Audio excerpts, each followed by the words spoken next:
Hi everybody, how are you today? Thanks for checking in, Morvix on the Move. Today I'm going to show you how I do my buttercream frosting. It's very simple, it's very easy. I'm going to show you actually two variations, a chocolate and the regular white. So what you need to start with is 2 sticks of unsalted butter. Make sure that it's unsalted. You want to bring that to room temperature to make sure that the temperature is soft. You are going to need, for the vanilla, I'm going to show you the vanilla one first that we do. 1.5 teaspoons of vanilla extract, 1/4 teaspoon of salt, 3.5 cups of powdered sugar, and then you're going to need 3 tablespoons of like heavy cream, half and half, milk, and you're going to add it 1 tablespoon at a time. So what you're going to do is you're going to put your butter in your stand mixer or your hand mixer and whip it up till it's really light and fluffy for a couple minutes. Then you're going to add the vanilla, let that incorporate, and then what you're going to do is add your salt, mix that together, add your 3.5 cups, and you're going to beat that. Now you want to make sure that it comes together and it's not like powdery, or there's no like little powder balls in it. It's not chunky.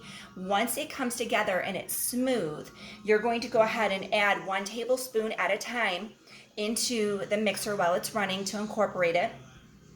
And then once that milk, the 3 tablespoons, is added inside, you're going to go ahead and whip that on high, like 8 or 10, for 2 full minutes until it gets really, really light and airy. So that is how I make my frosting. You're going to need a piping bag. This is just a piping bag. You go ahead and cut the end off. You're going to have a tip of your choice. So what you do is you actually, there's a part here.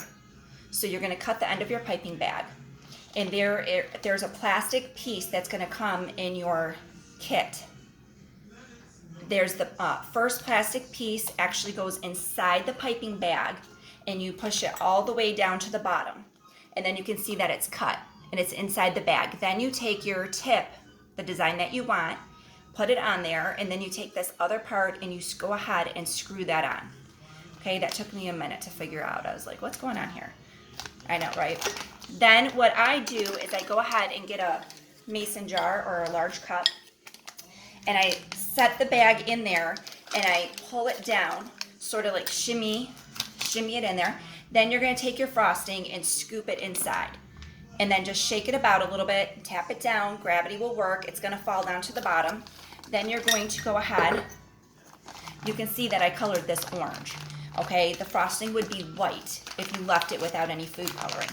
Then you're going to go ahead, there's a max fill line on the bag. You can see where the little dot is. It says max. Then you're just going to push it down, twist it, get all the air out, and then you're ready to go. So I did a vanilla frosting, and then I took half out for my vanilla cupcakes, and then I colored the other half. My phone died. That's why I'm not showing you actually, like, I'll show you the mess. This is the orange that I mixed up in my stand mixer. So I took half of that vanilla and I decorated half of my cupcakes, and then I had orange for the other half, and I'm going to show you over here what I did with that. This is the orange frosting. I did glitter. There's food glitter that you can buy. And then these are just like little sugar leaves and pumpkins and acorns. So this is my orange frosting with vanilla cupcake. And then this is my white frosting. And you can see that I piped it differently. I used a different tip, and I just sort of like pushed and pulled up to sort of get it those peaks that you see. Then I added gold glitter and little pumpkins on this one. This one I sort of just went with the bag and just went in circles all the way around until the cupcake was filled, because I wanted to do a different design. Then I also made chocolate cupcakes. Oh, let me tell you how I do my chocolate frosting. Where's my recipe for that? I don't want to forget to tell you something on it, but I have it memorized.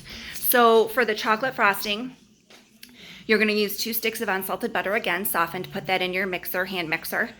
Whip it up until it's nice and soft and smooth.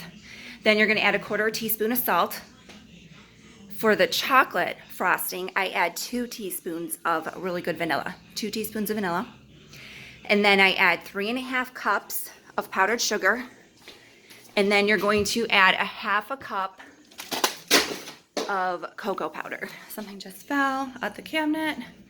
Okay, so unsweetened cocoa powder, 1/2 cup of that. You're going to incorporate that until it comes together, until it's smooth, and then you're going to go ahead and add, I do 2 tablespoons of milk or heavy cream, and I do 1 tablespoon of coffee. So if you make coffee and you have coffee in your coffee pot, grab a tablespoon of that. I had this in my fridge. I've even used my Califia almond coffee milk in the frosting, is really good. And also in my chocolate cupcakes, I add coffee or espresso to it. It just brings out the chocolate. It really doesn't taste like coffee. It just enhances the chocolate flavor so beautifully. It really does. Let me show you what I did. So again, you have your piping bag for the chocolate. I used a little bit different tip for that. And then for the chocolate, I did bark. I had melting chocolate left over because I did chocolate covered pretzels. It's Thanksgiving tomorrow, so I'm making these boxes for like my sister and my brothers and my mom and dad because we're not getting together because of coronavirus. So I'm gonna do a little porch drop off.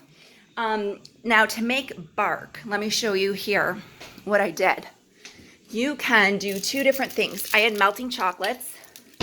For those of you that don't know what melting chocolates are, you just get this. We have a candy store by us. And I had the chocolate one. I melted those over a double boiler. A double boiler is where you have the pot, and then a glass bowl. And you put the chocolate in the glass bowl so it doesn't burn. And then you just stir it until it's soft. Then you're gonna pour that out onto parchment paper or wax paper. Okay? And then you're gonna make it smooth, and then you can add like sprinkles on top or whatever you want, decoration. If you don't have melting chocolate, that's okay. Hershey works great.